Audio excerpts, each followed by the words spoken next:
After 10 years, my family excluded me from our reunion. Their faces turned pale when they saw the house. I still remember the email subject line as clearly as if it were tattooed on my eyelids. Lee Family Summer Retreat. RSVP by June 10. That was it. No. Hi, Sophia? No. Hope you're well. Just a mass-forwarded message with a PDF attachment and a smiling emoji that felt more like a taunt than a greeting. It came from my older sister, Rachel, who'd taken over most of the family communications ever since our mom started saying things like, "I'm too tired to deal with all the logistics." Dear, for 10 years straight, I had either been left off the invite list entirely or included as an afterthought, like a checkbox no one really expected to be ticked. The difference this year was that the reunion wasn't being held at a rental cabin or lakeside Airbnb. No, this time it was happening at our grandparents' old farmhouse in Oregon, the house where we used to run barefoot across creaky floorboards, eat peaches off the tree, and pretend the attic was haunted, the house I loved more than anything. The house my parents sold to cover debts without telling me. I stared at the message, then reread it just to feel the sting a little longer. My name is Sophia Lee. I'm 37 years old, and I live in Austin, Texas. I'm the founder and CEO of an education tech company that provides digital literacy tools to underserved schools and immigrant communities. On paper, that sounds impressive, in my mother's words. However, it's not a real business, just some internet hobby with too many opinions. The irony is that she has no idea that the tablets Rachel's kids use in their private school classrooms are licensed through my platform. I built it from scratch, one line of code at a time, starting in the corner of a Starbucks with secondhand headphones and an overheating laptop. It's been 10 years since I left Portland. 10 years since I dropped out of law school, turned down my father's ultimatum, and told my family I was building something that didn't yet exist, in their eyes. That was the moment I threw away everything they gave me. Growing up, the Lees weren't rich, but they clung to status like it was oxygen. Rachel became a pediatrician. Noah, our youngest, went into software engineering and now works for a big tech firm in Seattle. Me, I was the middle child with calloused fingers and wild ideas. I didn't have a tidy resume or a framed diploma to show at dinner. I just had notebooks full of sketches and a belief that education should be borderless. That wasn't good enough for them, especially not for Mom, who used to say things like, "You'll end up needing us more than we'll need you," or, "No one marries a woman who doesn't finish what she starts." I still remember the last time I tried to share a win with them. It was 3 years ago, right after our app won an innovation award at a national EdTech conference. I called Rachel to tell her the news. She put me on speaker, then muted the call halfway through. When she came back on, she said, "Sorry, we're just really busy right now. Can you text it to Mom instead? I never did." And now here we were, 10 years later, another reunion, another silent erasure, except this time. They'd chosen a location that felt personal. They were gathering in the one place that still made my chest ache. And just like that, something shifted, not with anger, not even with hurt, just something cold and precise, like a door closing in my mind. I clicked back to the email and stared at the final line. "Please RSVP only if you're able to stay the full week. We are at capacity for bedrooms and cannot accommodate partial stays." Of course, I knew exactly how this would go. Rachel would get the master suite. Noah and his family would take the renovated barn loft. Mom and Dad would stay in the upstairs guest room. The attic probably turned into a playroom for Rachel's kids. And me, I wasn't even a variable in their equation. What they didn't know was that 2 weeks earlier, I'd received a very different email, a quiet message from a local real estate agent in Oregon, alerting me that the new owners of the Lee farmhouse were considering selling. The downturn had hit them hard. Maintenance costs were piling up. No other buyer had shown serious interest. I hadn't responded yet, because I wasn't sure I was ready to walk that road. But now, after reading Rachel's message, I knew, not out of spite, not to get even, but because some places deserve to be reclaimed, and some ghosts deserve better company. They wanted a reunion. So did I, just not the one they expected. The funny thing about Clarity is how quiet it is. There was no dramatic music playing when I opened the real estate file again, just the low hum of my air purifier and the click of my pen against the hardwood desk. The listing was still there. The photos looked almost the same as the ones I remembered from childhood. Except now, the kitchen tiles were chipped and the porch swing was missing. The agent's message was short. They're motivated to sell. Let me know if you want to tour. I didn't need to. I already knew every corner of that house better than I knew my own current apartment. What I didn't know, until that moment, was whether I could face the memories trapped inside it. The smell of Mom's Sunday soup, the clink of Dad's keys on the hook by the door, the way Rachel used to take my books and claim they were hers in front of company. I sat with the thought a few minutes longer, then finally replied, "I'm interested. Let's schedule a call." The agent's voice was calm but surprised. Most buyers these days were hesitant about rural properties, especially ones with deferred maintenance and no short-term rental permit. I let her talk. I'd already run the numbers before replying. If I acquired the house under the name of my holding company, it could be used as a corporate retreat space. I could write off renovations, classify the structure under sustainable redevelopment, and quietly reclaim what should have been part of my legacy without alerting anyone. I didn't want my name on the first round of paperwork. I didn't want anything traced back to Sophia Lee until the timing was right. My company had a private real estate arm designed for precisely this kind of situation. The irony was delicious in its simplicity. I wasn't using revenge as a motivator. I was using precision.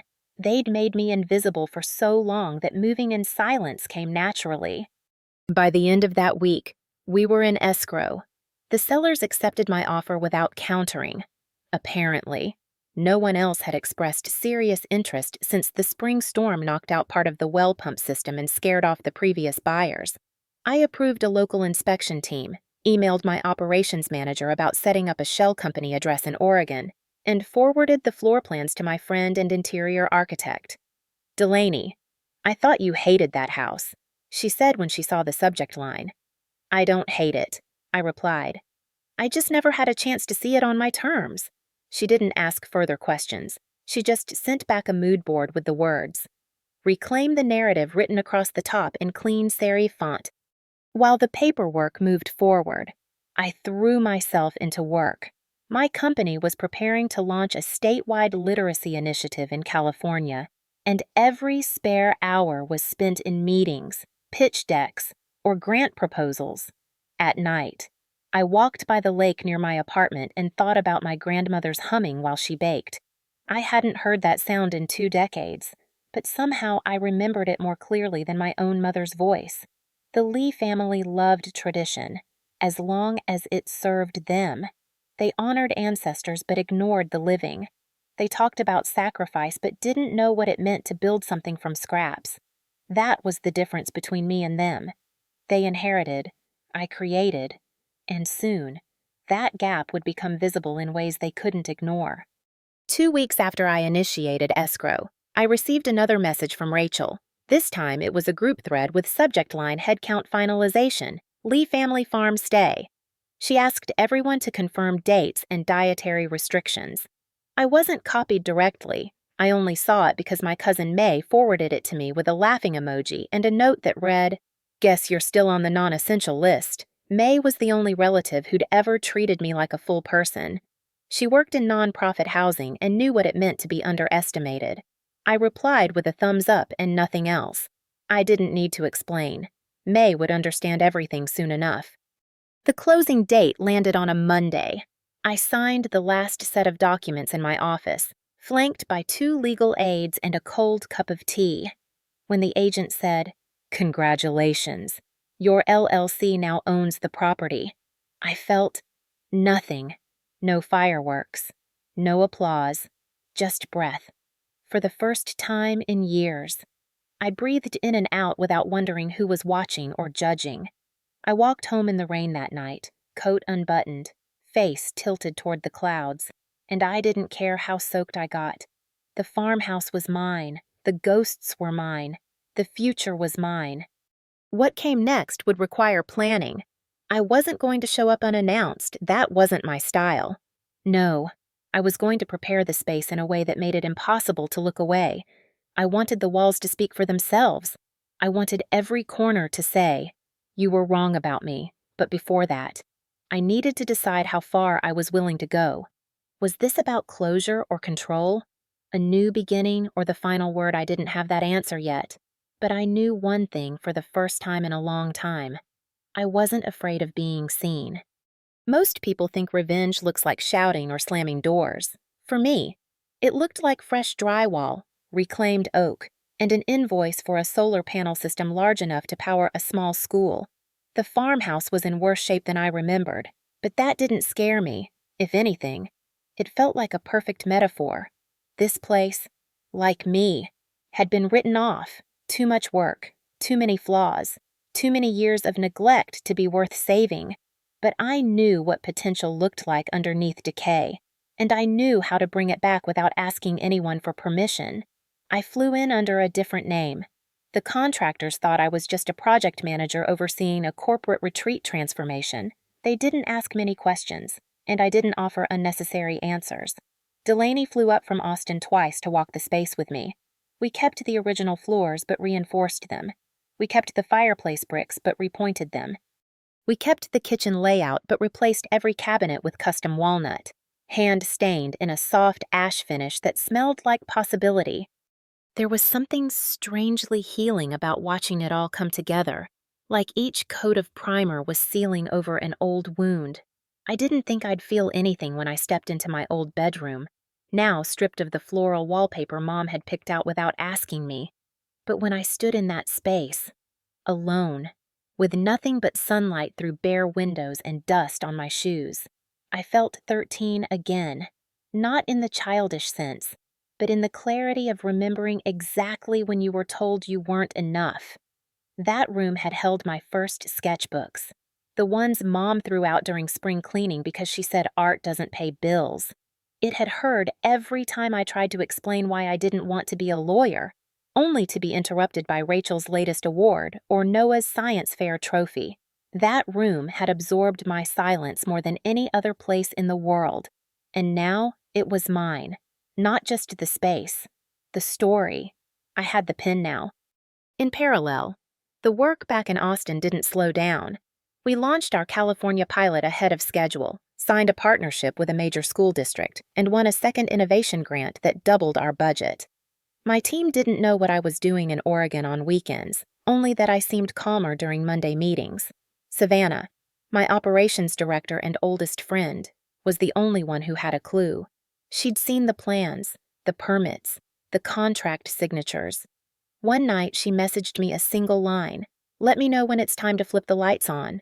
I didn't respond right away, because I didn't know when that moment would come. Meanwhile, the family thread kept buzzing. Rachel shared a Dropbox link filled with spreadsheets and sleep arrangements. Noah sent around a menu draft for the group meals. Not once was my name mentioned, not even as a maybe. I watched it all play out like a silent movie I'd already seen. They talked logistics and tradition as if the house still belonged to some neutral universe that would always include them. They never asked who the new owner was. They never bothered to check. That didn't surprise me. The Lees only asked questions when something threatened their routine. 3 weeks before the reunion date, the final landscaping crew finished installing a native wildflower garden on the south slope of the property. The new fencing was in. The decks were resealed. The upstairs bathrooms had rainfall showers and heated tile floors. Everything looked the same from a distance. But up close, it was unrecognizable. That was exactly the point. When I sent May a picture of the finished porch swing, she replied with one word, "Damn." I didn't ask her to tell anyone. She didn't offer. That was how trust worked in my world. Quiet, durable, earned. I stayed the night before flying back to Austin one last time before the storm arrived. I slept in the attic. The place Rachel used to claim was too creepy, but somehow became her summer reading nook when guests visited. I left the windows open and let the breeze move through the house like a long exhale. In the morning, I sat on the steps with coffee and wrote a short email to my lawyer. Make it public. List the new ownership under Sophia Lee, founder of Lee Education Group, effective next Friday. She replied 5 minutes later with one sentence. Consider it done. That was the moment the tone shifted, not just in the paperwork, but in me. I wasn't hiding anymore. I wasn't playing quiet. I had rebuilt the house, rebuilt the brand, and rebuilt the parts of myself they thought would stay small forever. The next chapter wasn't about waiting for their acknowledgement. It was about forcing a choice. They could learn who I had become, or they could walk into the new house thinking it still belonged to their old vision of me. Either way, the door would still open, but this time, it would open on my terms. The week of the reunion started with a text from Rachel. Do you know anything about the new owners of the farmhouse? We just got a weird call from the property manager. I stared at the message for a full minute before deciding not to reply. Let it sit. Let the silence answer what I wasn't ready to spell out. 10 minutes later, she followed up. They said the place is undergoing major renovations and that we may not be able to access certain rooms. This doesn't make sense. The house was supposed to be empty. I still said nothing. I didn't owe her a reaction. And besides, it wasn't a lie. The house had been empty until I filled it again. That afternoon, my lawyer confirmed that the ownership update had gone live in the county database. It wasn't headline news, but it was traceable if anyone cared to look. Apparently, no one in my family did.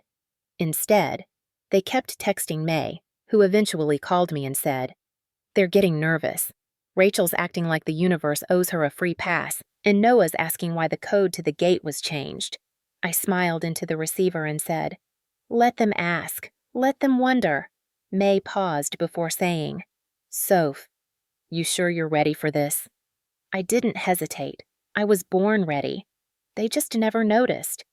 2 days before the official reunion check-in, Rachel emailed the entire family. Her tone was cheerful, bordering on passive-aggressive. "Excited to see everyone this Friday. Please be aware that the new owners of the farmhouse have made some changes to the property. We're trying to clarify details but may need to adjust our schedule accordingly. Fingers crossed it all works out." I almost laughed at the way she tried to maintain control of a situation she had no handle on.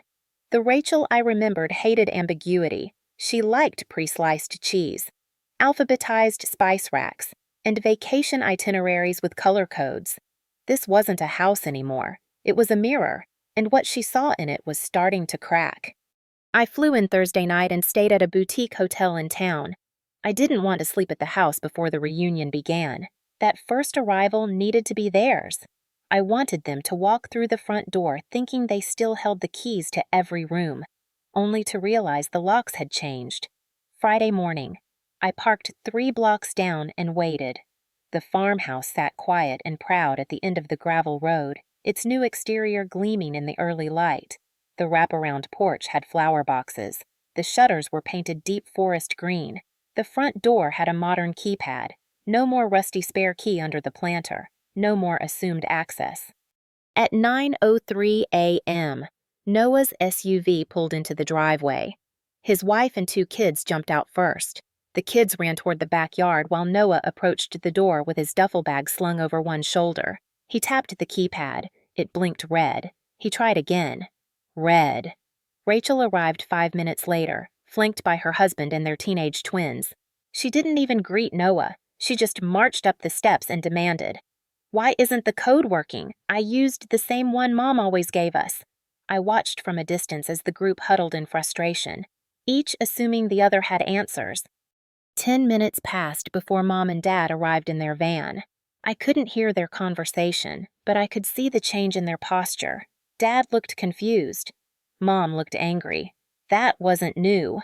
What was new was the way no one could get inside.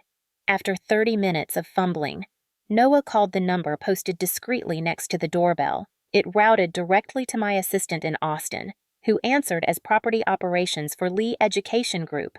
I wasn't on the call, but I knew how it played out. She told him the property was reserved for a private corporate retreat. She told him access was restricted to listed personnel. She told him, politely and firmly, that any questions should be directed to the property owner's legal counsel. May called me 2 hours later, so they know now. Or at least, they know they don't know. Rachel's spiraling. Noah's trying to Google your company like it's a crime scene. Your mom keeps asking if this is some kind of mistake. I asked her, and what do you think May laughed? I think it's the most beautiful thing I've ever seen. They've spent 10 years pretending you were a ghost, and now they have to ask your shadow for permission to come inside. I didn't go to the house that day. I let the discomfort settle. I let them sit with the unfamiliarity of being on the outside. I didn't do it to punish them. I did it so they could feel, for the first time, what it meant to be the one left out, not excluded for drama or revenge, but omitted through indifference, the same way they'd treated me for years. That night, I booked a table for one at the best restaurant in town. When the hostess asked if I was celebrating anything, I smiled and said, "Reclamation." She nodded politely, not knowing what it meant. But I knew. And tomorrow, so would everyone else. The next morning, I drove up just past 9. The house stood in quiet elegance, morning sun casting warm shadows across the porch railing. Their cars were already there. I parked deliberately in the driveway, not off to the side, not down the road like some visitor asking permission. I was home as I stepped out, heels meeting gravel. I saw them clustered near the barn, talking in low voices, the kind of tense, uncomfortable murmuring that rises when no one wants to be the first to admit they're lost. When I reached the steps, Rachel was the first to notice. She squinted as if her brain couldn't process what her eyes were seeing. "Sophia," she asked, not entirely sure if it was really me or just a mirage drawn from confusion. I didn't answer right away. I reached the front door, entered the code with one hand, and pushed it open with the other. The lock clicked cleanly, the way it was designed to. I held the door open and turned toward them. "Come in," I said, voice even. "You're standing outside my house." Silence, not the awkward kind, but the loaded kind, thick with years of assumption collapsing all at once. Noah was the first to speak. "Wait, what do you mean, your house?" I stepped aside. Let them pass, one by one. Mom looked pale, eyes darting across the foyer like she didn't recognize the bones of the place she once called her own. Dad blinked too slowly. He always did that when he was trying not to react before he had enough information. Inside, the living room was bathed in soft light, new fixtures, same fireplace. The space smelled like cedar and something sweet they couldn't place. I let them wander. I didn't offer coffee. I didn't ask about their drive. This wasn't a welcome. It was a reckoning. Rachel circled back toward the kitchen and finally asked, "What's going on? Why do you have the code?" I folded my arms gently, because I own the house. Rachel, fully, legally, and with no intention of handing it over. Mom inhaled like she had been punched. Dad sat down without asking, the way he always did, trying to anchor himself in a sea of shifting rules. "You bought the farmhouse," he asked. I didn't flinch. "Yes. Through my company first, then under my name. It's mine now. The papers were filed 2 weeks ago." Rachel's mouth opened, then closed. She looked like she wanted to argue, but didn't have the facts. That had always been her weakness. She operated on assumption, never verification. "Why didn't you tell us Noah asked?" I met his gaze. "Because you never asked. Not once. Not in 10 years. The words sat heavy between us. Mom finally found her voice. But we made plans. The reunion. The kids. The bedrooms. This is our tradition. I looked her in the eye, calm and unwavering. Traditions don't survive on entitlement. They survive on care. When was the last time any of you maintained this place? Paid the taxes, repaired a pipe, visited the graves under the oak tree? No one answered. I walked to the window and pointed. Those headstones out there, they've been overgrown for years. I had to hire someone to clear the moss off Grandpa's name. The silence stretched like wire, tight, trembling. Rachel tried again, her voice sharper now. You can't just take over the reunion. It belongs to the family. I turned back toward her. Level. And I am family, aren't I? Or did that change when I stopped following your script? Noah sat down, rubbing his temple like he was trying to slow the moment. Okay, fine. You bought it. Congrats. But what do we do now? Are we allowed to stay or not? I nodded slowly. You're welcome to stay. As guests. But the house rules have changed. That landed harder than I expected. Not because of what I said, but because of what it implied. They no longer had authority here. No unspoken hierarchy. No default ownership. Just space they had to respect or leave. Mom finally broke. We never meant to exclude you. Sophia, things just got complicated. I didn't raise my voice. I didn't lecture. I just replied. You didn't have to mean it. You just had to stop noticing I was missing. I handed Rachel a folder with laminated guest codes, bedroom assignments, and a printed schedule for the week. Everything was organized, intentional, and impossible to ignore. I've planned meals, activities, and quiet hours. You can stay the full week or leave whenever you'd like. But please understand, this is no longer your summer playground. It's my home. She took the folder in stunned silence. Noah's wife said, almost in a whisper, It's beautiful. By the way, what you've done here, it feels cared for. I nodded once. That was the point. As they moved slowly toward the guest rooms, still trying to recalibrate their place in this new order, I stood in the kitchen and poured myself a cup of coffee, the same corner where I once wasn't trusted to serve dessert, the same counter where Mom once whispered to Rachel, Don't let her help, she'll just get in the way. I lifted the cup, took a long sip, and exhaled. The first full day of the reunion started like any other Saturday might have at the farmhouse. Early sunlight spilled across the porch. Birds moved through the trees like they still had the place to themselves. But the atmosphere inside was different, stiff, uncertain. The living room, once noisy with overlapping chatter and lazy board games, was quiet. People moved more cautiously now, not out of fear, but because the structure of things had shifted, and they didn't know what to do with that yet. I kept the schedule simple. Breakfast at 8 Garden Tour at 10, lunch at noon. Afternoon free time. It wasn't about control. It was about structure, the kind I had never been offered when I was a guest in my own family. At 7:45, I was already in the kitchen, making coffee, plating fresh pastries from a local bakery, setting out bowls of berries and almond yogurt. I didn't do it to impress them. I did it because that's how I treat guests in my home. Rachel arrived first. Hair still wet, expression unreadable. She poured coffee without saying much, then stood beside the counter for a full minute before murmuring, You did all this yourself, I didn't look up. Yes, it's called hosting. Others trickled in. Noah's kids giggled when they saw the pancake station. His wife complimented the fresh flowers on the table. Dad just nodded at me once and said, Morning, like he always had, as if nothing had ever fractured. Only Mom stayed upstairs. I didn't press her.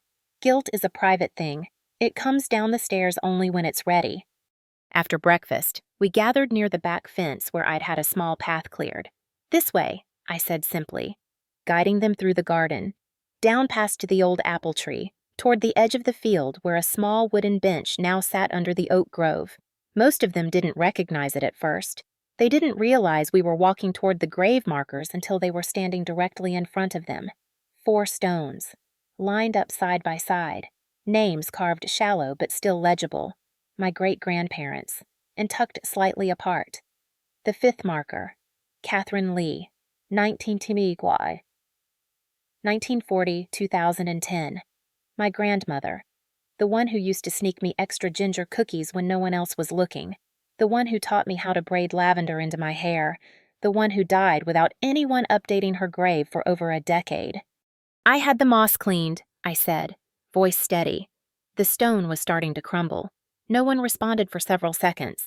Then Rachel quietly said, I didn't even know she was buried here. I nodded. I'm not surprised. No one's been down here since 2012. I checked the maintenance records. That was the moment something shifted in Rachel's posture. A slump, but not defeat. Recognition, the kind that can't be denied once it's felt. We walked back in near silence, at lunch. People talked more, but the energy had changed. There were fewer side conversations, more direct eye contact. Noah asked about my company for the first time, not in a sarcastic way, but with real interest. "How big is your team now?" he asked while passing me the salad. 37, I said, plus 6 contractors.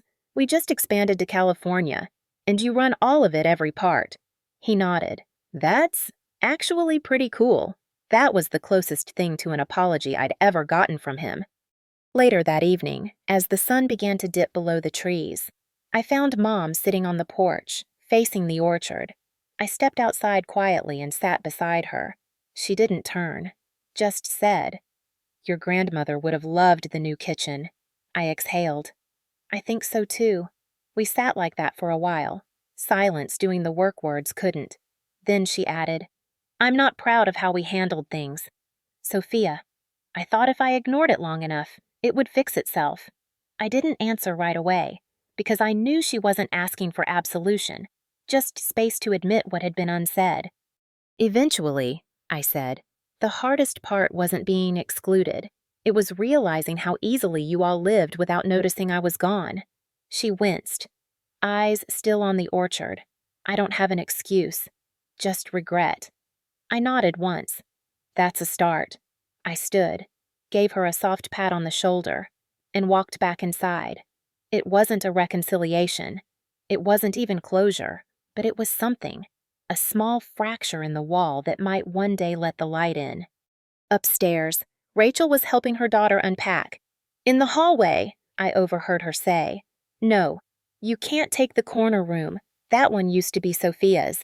The way she said it wasn't sharp or dismissive. It was respectful. I didn't interrupt. I let her say it aloud, let her sit with that fact. Before bed, I opened my laptop in the study and drafted a memo to my team. The merger timeline had just moved up, and I'd been asked to lead the expansion into the Pacific Northwest. As I typed, I glanced out the window. The lights in the guest rooms were dimming one by one. The house was full again, but this time, I wasn't in the background. I was at the center. The second evening of the reunion came with unexpected tension. Not loud or dramatic, but dense, like fog you don't see until you're already inside it. Dinner was grilled vegetables, rosemary chicken, and lemon couscous, plated carefully and served buffet style on the patio table.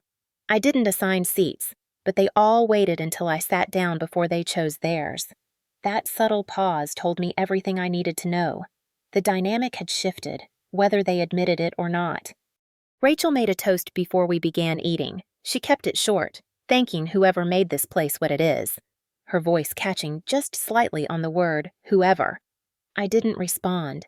Let the silence clarify what she didn't know how to say aloud. Dad nodded through the speech like it was some formality he didn't quite know how to navigate. Mom just looked down at her plate. Halfway through the meal, Noah leaned over and asked if I'd consider helping him pitch a digital product idea to investors. I studied him carefully. This was the same brother who once laughed when I told him I was self-funding my startup by working weekends and coding at night. Now he wanted advice, maybe even access. "What's the pitch?" I asked. "Neutral, an app for teachers to track classroom behavior trends and communicate with parents in real time," he said, more confident than I expected. "I don't need capital, just strategy. Maybe a roadmap or a quick intro to your VC network." I sipped my water. "Email me a one-pager. If it holds up, I'll have my team take a look." That was the fairest answer I could give. A few years ago, I would have killed for an opportunity like that.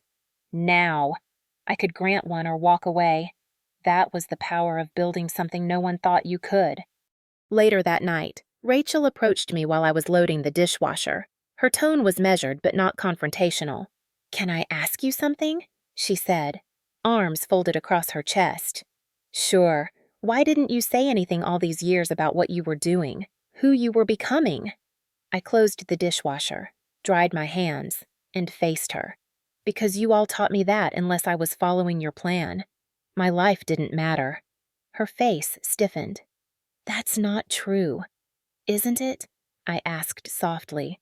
When I dropped out of law school. You called it a failure. When I launched my company. No one asked what it did. Every time I showed up, I was treated like a cautionary tale. She opened her mouth, but I stopped her. I don't need you to apologize, Rachel.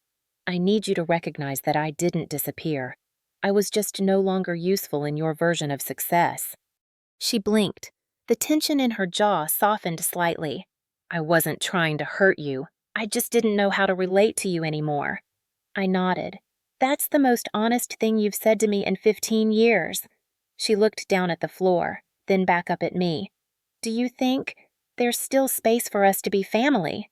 The question didn't catch me off guard. I'd been bracing for it all week. I gave her the same answer I'd given myself. Family isn't just blood. It's effort. It's memory. It's who shows up when no one's watching. I paused, then added, You're here now. That's a start. But don't confuse presence with investment. As she walked away, I realized I wasn't angry anymore, just aware. Like the part of me that used to crave their validation had been slowly replaced with something more stable. Self-respect doesn't shout. It just doesn't bend.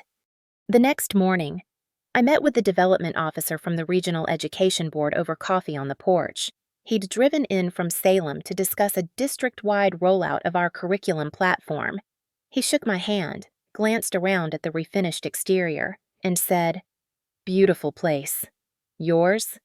I smiled without flinching. Yes. Just reclaimed it. Actually, the conversation flowed easily. Strategic partnerships, implementation timelines, funding disbursements. It was the kind of meeting I would have taken in a glass office 2 years ago. Now, I took it barefoot, with a dog curled at my feet, while my family wandered the grounds behind me trying to piece together the version of me they'd chosen not to know. At lunch, I shared the news with the table. We're expanding into 4 new districts this fall. If it holds, it'll triple our user base. There was a beat of silence. Then Dad spoke. That's impressive. Sophia, really? His voice cracked slightly at the end. I didn't thank him. I just nodded and kept eating. He wasn't offering praise. He was acknowledging gravity. That evening, I walked the perimeter of the property alone. The shadows stretched long across the fields, warm and golden. I passed the old tire swing, the restored garden beds, the edge of the woods where we once played hide and seek. I didn't feel like the kid who was always too much or not enough. I felt like the woman who now owned the scoreboard. But I also knew what came next had to be intentional. If I chose revenge, the story would end in a familiar cycle. But if I chose something else, something quieter but stronger, then maybe, just maybe, I could rewrite the ending. That night, I drafted one last letter, not to my family, but to myself. I forgive you, not because they earned it, but because you did. The final night of the reunion was a catered dinner in the refurbished barn. Soft lights glowed from the rafters. A quartet played gentle jazz by the side wall. The caterers laid out dishes on long reclaimed wood tables, draped in cream linen and eucalyptus runners. It wasn't extravagant, just thoughtful, clean, modern, and deliberate. The kind of setting no one expected from the girl who once packed instant noodles in her college dorm because she couldn't afford dining hall fees. Everyone was on time, dressed a little nicer, softer in tone. I didn't give a speech. I didn't need to. Everything I needed to say had already been said through the details, through the way I showed up, through the way I stood still in the place they once believed I'd run from forever. People whispered as they ate, but not in the way they used to. It wasn't gossip. It was recalibration. There's a certain silence that happens when people start to realize they underestimated you for too long. After dessert, Rachel pulled out a folder. We were talking, and, well, we think the reunions need to evolve. Maybe rotate who hosts. Spread it out across the family. I looked at her, eyebrows slightly raised. So it's not just Oregon every year. Exactly, she said quickly. We could alternate. Noah mentioned hosting next year in Seattle, and the year after that, maybe California. Unless you want to do here again. Her tone was lighter now, more open, but there was still a trace of something behind her eyes, a desire to not completely let go of the old structure. I set my glass down carefully. The reunion can rotate. Sure, but going forward, it needs to follow a few new rules. Dad shifted slightly in his chair. What kind of rules? I took a breath. Rules that reflect what family should be, not what it's always been. No more decisions made behind backs, no more silent exclusions. Everyone gets a voice, and no one hosts unless they can do it with respect. Mom nodded, almost imperceptibly. That sounds fair, she said. And it was the first time in years I believed she meant what she said. Noah's wife raised her hand slightly, half joking. Does this mean we're voting? Now? I smiled. Not voting, but mutual agreement. We're not kids anymore. We all know how power works. Let's use it consciously. There were a few nods around the table. Rachel scribbled something in her notebook. Dad looked at me longer than I was comfortable with, then said, "You've changed." I met his gaze. I've returned to who I was before you convinced me I wasn't enough. He didn't respond, just swallowed and looked down at his plate. Later, after everyone had gone to bed, I stayed behind to help the staff clean up, not because I needed to, but because I wanted the quiet. One of the servers, a woman in her 40s, looked at me and said, "Your people must be proud." I paused for a beat, then answered, "They're starting to remember how—" Her face softened. "Well, they should be." She didn't know the full story. She didn't need to. Sometimes a stranger can see what your own family chooses to ignore. At midnight, I walked the house one last time before lights out. Each room was dimly lit, towels folded, shoes by the door, laughter faintly echoing down the hall from the younger cousins still whispering secrets. It almost looked like love, the kind that could grow back, even if slowly. I stepped into my childhood room, no longer floral, no longer a prison, just a space of memory and reinvention. On the dresser was a letter, folded, handwritten, my name on the front in Mom's handwriting. I opened it without sitting down. She didn't apologize, not directly, but she said things I never thought I'd read. She talked about fear, about pride, about her belief that control was a kind of love, about how, somewhere along the way, she forgot to see me as more than just her second daughter, the one who was supposed to follow, the one who didn't. The last line read, "I hope, one day, you'll trust me with your story the way you've trusted the world." I folded it back into the envelope and placed it in my suitcase without a word, not because I wasn't moved, but because the work ahead was still too big for a bow tie ending. Forgiveness, if it ever came, would arrive slowly, on earned ground, not sentiment. The house was quiet now, lights off, doors locked, air still. I looked out across the orchard, moonlight skimming the tops of the trees. Tomorrow, I'd return to Austin, back to boardrooms, contracts, partnerships, and strategy. But tonight, just for this moment, I allowed myself to feel something dangerous. Not triumph, not vindication, just stillness. And in that stillness, I understood something very few people ever do. Sometimes, reclaiming your place doesn't mean taking back what was stolen. It means building something so undeniable they can never take it from you again.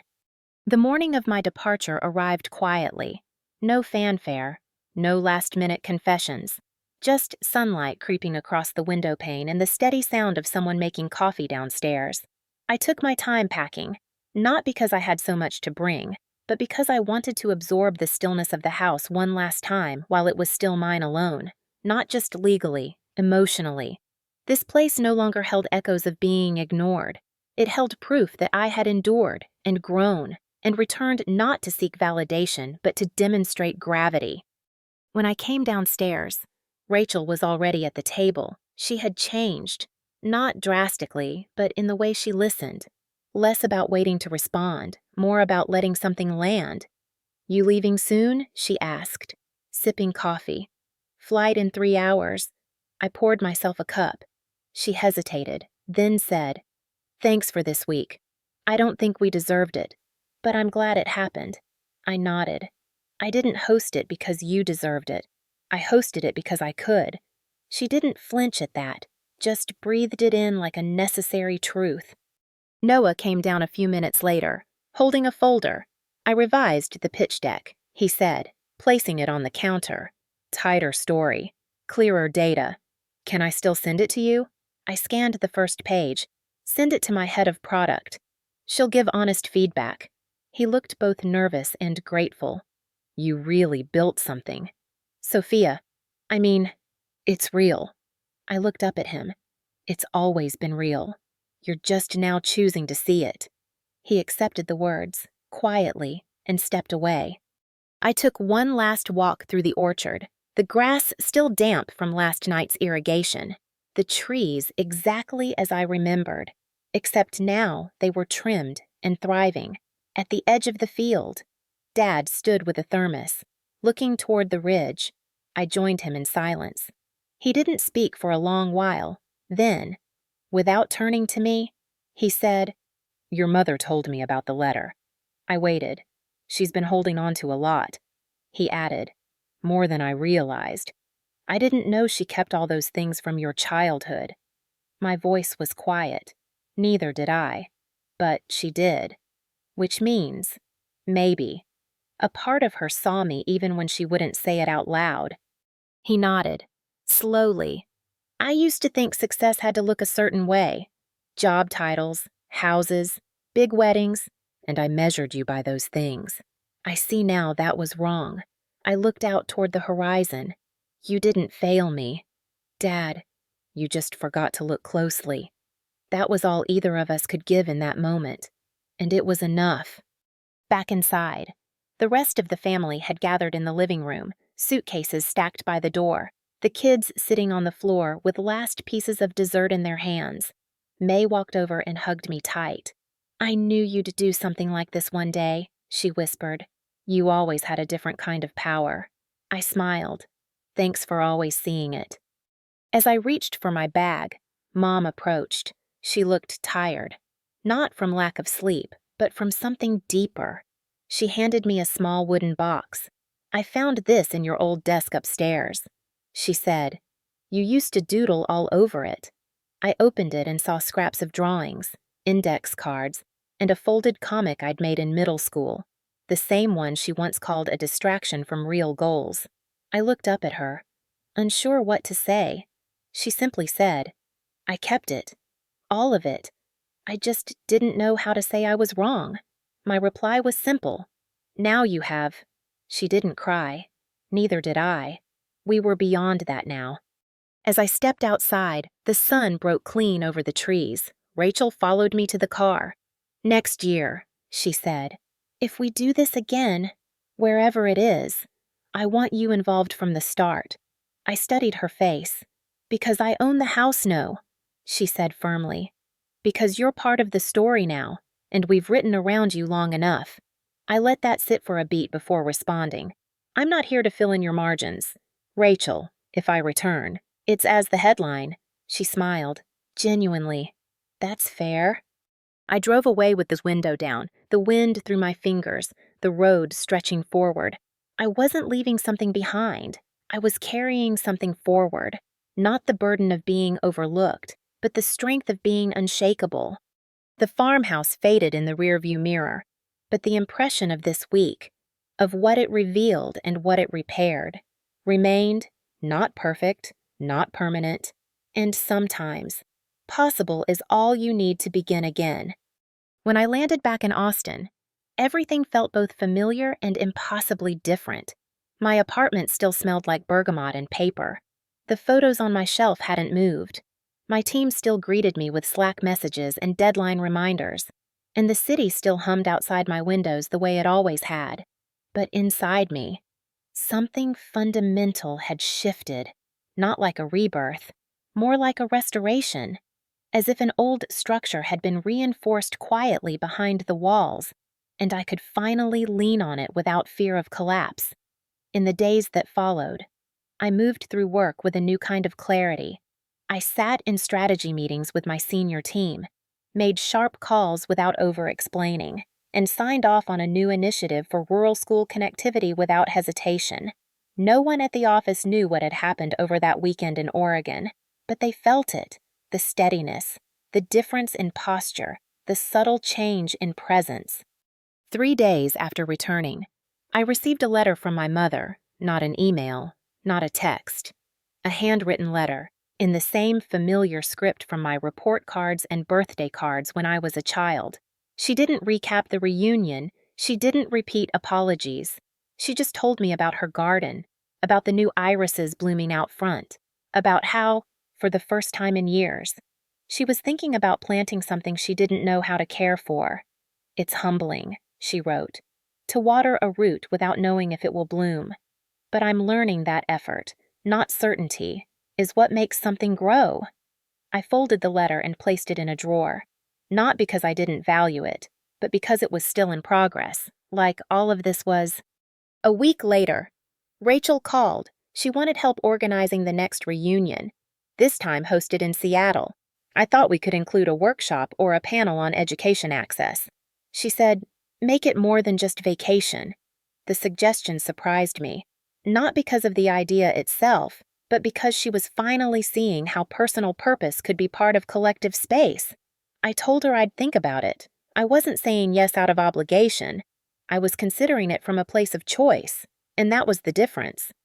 That weekend, I took a solo drive just outside the city. I didn't have a destination, only a need to put distance between the emails and the noise. Somewhere past Bastrop, I stopped by a public park and sat under a live oak, watching families pass with bikes and dogs and small hands clutching juice boxes. I thought about what family looks like when it works, not the curated image, the effort, the messiness, the apology followed by change, and I thought about legacy, not in terms of property or inheritance, but in the spaces we create for others after we've been excluded from them ourselves. The farmhouse in Oregon still stood. My name was still on the deed, but it no longer felt like the centerpiece. It was a symbol. Yes, but not the story. The real story was what happened after the house, after the awkward dinners and overdue truths and slow, hard-earned glances across the table that finally said, "I see you," for years. I thought success would feel like a loud, undeniable arrival, headlines, recognition, praise. But it turned out, the real success was when I no longer needed any of that to feel whole. People ask what it means to win after being overlooked. Some think it's about showing up in luxury cars and dropping numbers in a room that once whispered about your failures.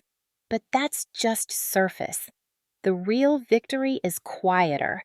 It's when you stop craving the spotlight and start building your own stage. One where you don't perform to prove. You lead to invite, where you don't have to be liked to be respected, where your power doesn't come from their permission, but from your persistence. I've learned that reconciliation doesn't always mean closeness. Sometimes it just means no longer carrying the weight of what they couldn't give you. Sometimes healing is not a full circle, but a clean departure. Sometimes forgiveness is just saying, "You no longer control the temperature in my story." And sometimes the house you rebuilt becomes the blueprint for the boundaries you now honor everywhere else. As I walked back to my car and closed the door, I looked at my reflection in the rearview mirror, not to check my appearance, but to confirm something else. I wasn't the girl they used to ignore. I wasn't even the woman they had underestimated. I was someone new entirely, and I was just getting started. So let me ask you this. What if the people who once excluded you from the table are the same ones now asking you to set the rules? Would you still show up? Or would you finally realize you were never meant to wait for their invitation in the first place?